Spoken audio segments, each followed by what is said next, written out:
You probably already know that all of the different content areas, English, math, science, social studies, foreign language, agriculture, are associated with an academic discipline. But what you might not yet know is what is disciplinary literacy? Well, disciplinary literacy is basically made up of two things, the texts and the literate practices that go along with each discipline. Each discipline has its own set of texts and its own ways of reading those texts, literate practices. And when you put those together, you have disciplinary literacies. And students need to learn the different disciplinary literacies for each of these content areas. So you might be wondering, what counts as text? And that's a good question, because there are tons of kinds of texts. There are text messages, there are textbooks, but anything that involves a set of symbols that carry meaning is a text.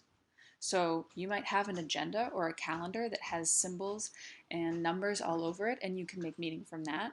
You might have some diagrams or graphs or charts or doodles, and you can make meaning from those. You might have icons and logos, and you know what those symbols mean.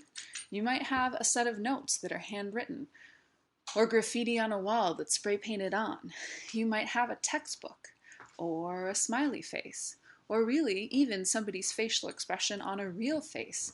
As long as you're making meaning from symbols, you're reading. And everything that is a set of symbols carrying meaning counts as text. So the next question that you might have is, within each discipline, if I know what counts as text, anything where I'm making meaning from symbols, what are literate practices? Well, literate practices are what you do with text. And there are three things to know about what we do with text in the disciplines. First one is that there is always a purpose for reading and writing. Reading and writing are goal-oriented activities. We read and write to do something. We don't read and write for no reason. And because we are always trying to do something with language as readers and writers, those purposes for reading drive the processes we use to accomplish them. So we have specific ways of approaching text and reading text in order to accomplish those purposes. Now, as teachers, we need to know that those processes can be explicitly taught. We can show and explain them to students, and often we have to, because they're not always immediately obvious to people who are not already experts in a discipline. So, at this point, you probably get it.